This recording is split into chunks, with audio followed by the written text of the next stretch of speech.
உங்களுடைய பார்வையில் ஜெயலலிதா யார்? கோபக்காரி, ஆணவக்காரின்னு கூட வச்சுக்கலாம், அதிர்ஷ்டக்காரி, திறமசாலி, 100 அரசியல்வாதியோட மூளை கொண்ட ஒரே தலைவி.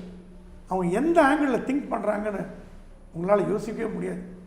எப்படி திங்க் பண்ணுவாங்கன்னு ஒரே உதாரணம், இந்த புக்கு எம்பி எப்படி கனெக்ட் பண்ணிட்டாங்க பாருங்கள்.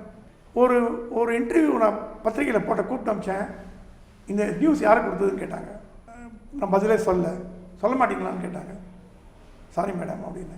கண்ணப்பன் தான் கொடுத்து எனக்கு தெரியும் அப்படின்னு. அதுவும் நான் சொல்ல மாட்டேன்னு. எப்படி தெரியுமா கண்ணப்பன் கொடுத்ததுன்னு?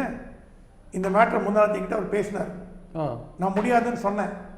உடனே உனக்கு ஃபோன் போட்டிருப்பாரு, கொடுத்துருப்பாரு. அப்படி டெடியூஸ் பண்ணாங்க. அந்த டெடியூஸ் பண்ணுறதுன்னு இருக்கு கில்லாடி. ஆகும் கரெக்டாக பிளான் பண்ணுவோம். எப்படி எங்கேருந்து இது போச்சுன்னா எங்கேருந்து வந்திருக்கோம்? 2 நாளாக யோசிச்சிருக்காங்க. எங்கேருந்து நியூஸ் போயிருக்கோம், எங்கேருந்து வந்திருக்கோம், யார் கொடுத்துருப்பா? அதில் போய் ஃபைனலாக ஒரு கன்க்ளூஷன் பண்ணாங்கன்னா கரெக்டாக அடித்தான். அப்பவும் நான் பதில் சொல்ல, கேன் ஐ லீவ் அப்படின்னு. யூ கேன் கோ, டீ சாப்பிட்டு வந்து.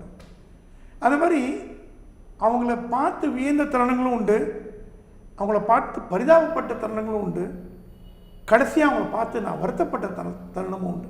இப்படி ஒரு மரணமாக மகாராணி மாதிரி இருந்தாங்க. எப்பவே ஒரு அவங்க ராம்ஜெத் மலானி மாதிரி என்கிட்ட கொடுத்தாங்க ஒரு இன்டர்வியூவில்.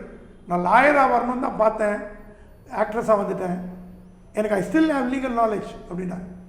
அந்த அளவுக்கு ஒரு திறமைசாலி இந்திய அரசியலில் எங்கேயோ போயிருக்கலாம். ஏதோ சில காரணங்களாலையும், உங்களுக்கு தெரிந்த காரணங்களால், மக்களுக்கு தெரிந்த காரணங்களாலையும் அவங்களால மேலே போக முடியல. அது ஒன்று தான் எனக்கு வருத்தமாக இருக்குது.